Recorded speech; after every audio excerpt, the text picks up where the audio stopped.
Eh bien, bonjour tout le monde, j'espère que vous allez bien. On se retrouve aujourd'hui pour une toute nouvelle vidéo où on va donc continuer notre série sur les indicateurs techniques. Alors avant de commencer la vidéo, je vous rappelle qu'en description vous trouverez le lien de mon groupe Telegram où je partage gratuitement mes analyses et mes positions. Alors aujourd'hui on va parler de l'indicateur Ichimoku. Alors l'indicateur Ichimoku mesure la dynamique future des prix et définit les futurs supports et résistances dynamiques.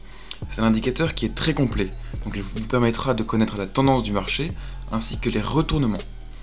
Donc pour votre culture générale, Ichimoku est un nom japonais qui se traduit par coup d'œil. Donc avant de vous détailler l'indicateur, il faut savoir qu'il peut être utilisé sur n'importe quel time frame et sur tout actif négociable. De plus, il peut être utilisé sur des marchés haussiers et baissiers, mais il est à éviter sur des marchés sans tendance. Excusez-moi. Alors, l'indicateur Ichimoku est composé de plusieurs lignes. On retrouve une première ligne bleue qui s'appelle Kijun. Elle est calculée via la moyenne des extrêmes, donc c'est-à-dire des plus hauts et des plus bas, des 26 dernières périodes. Ensuite, on retrouve la ligne rouge qui s'appelle Tenkan.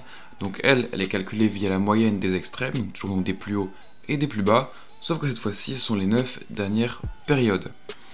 Ensuite, donc on retrouve la ligne verte qui s'appelle Shiku. Elle représente les cours clôturés mais décalés de 26 périodes. Et enfin, on retrouve le nuage de points, ou le nuage tout simplement, qui s'appelle Kumo. Donc les deux lignes délimitant le nuage sont calculées via les moyennes du plus haut maximum et du plus bas minimum des 52 dernières périodes. Donc une fois de plus, je ne vais pas aller plus loin dans mes explications techniques, car ce n'est pas important. N'oubliez pas que votre objectif est de savoir interpréter au mieux les indicateurs pour en tirer profit un maximum, et pas devenir prof de maths.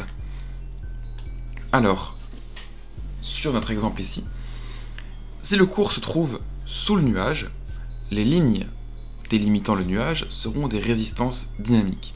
Mais si le cours se trouve au-dessus du nuage, les délimitations du nuage seront des supports dynamiques. Si le cours est sous la ligne bleue, donc Kijun, il pourrait continuer sa chute. Et si le cours est au-dessus de la ligne bleue, il pourrait continuer de monter. Kijun agit comme un indicateur de l'évolution future des prix. Ensuite, si la ligne rouge, donc Tenkan, elle monte ou elle descend, cela signifie qu'il y a une tendance de fond. Mais si la ligne rouge se déplace horizontalement, c'est qu'il n'y a pas de tendance bien définie. Enfin, si la ligne verte, donc Shiku, traverse le cours de bas en haut, c'est un signal d'achat. Mais si cette ligne traverse le cours du haut vers le bas, c'est un signal de vente.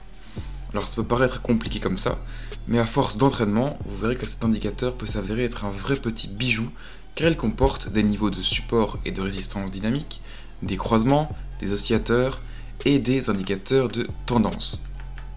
Alors reprenons maintenant le graphique, et voici donc une idée de configuration baissière. Alors la première zone en mauve est un signal de vente. Vous avez un croisement du cours par la ligne verte de haut en bas. Si vous n'aimez pas trop le risque, attendez que le cours passe sous le nuage avant de prendre position. Vous voyez aussi que le nuage fait office de résistance à plusieurs reprises. Vous pouvez clôturer votre position lorsque le cours retraverse complètement le nuage, ce qui vous fait un super trade. Alors voici maintenant une configuration haussière. Alors la première zone en mauve est un signal d'achat. Vous avez un croisement du cours par la ligne verte de bas en haut. Et encore une fois, vous pouvez attendre que le cours traverse entièrement le nuage pour limiter votre prise de risque. Alors le nuage fait ici office de support, et vous pouvez clôturer votre position lorsque le cours traverse à nouveau le nuage, mais cette fois-ci à la baisse, donc là-bas, tout en haut à droite. Donc voilà, vous savez maintenant comment utiliser et interpréter l'indicateur Ichimoku.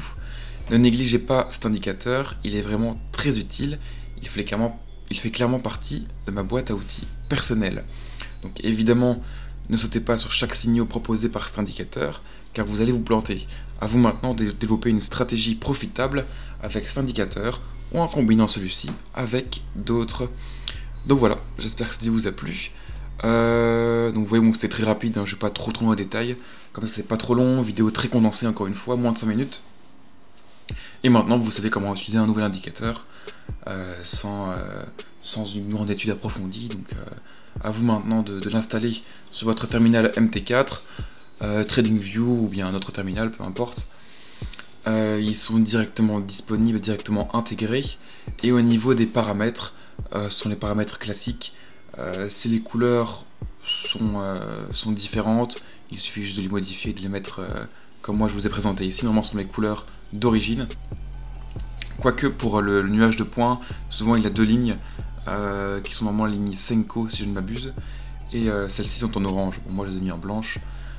Sur MT4 elles sont aussi en blanche je pense. Mais sur TradingView de base elles sont en orange. Donc voilà, merci beaucoup d'avoir regardé cette vidéo. N'hésitez pas à vous abonner, à rejoindre mon groupe Telegram si vous voulez me suivre dans mes analyses, dans mes signaux, qui sont gratuits, je le répète. Pas d'abonnement, pas d'affiliation, pas de formation, rien de tout ça. C'est gratuit, c'est du pur partage. Donc voilà, merci à vous, bonne journée et bon trade.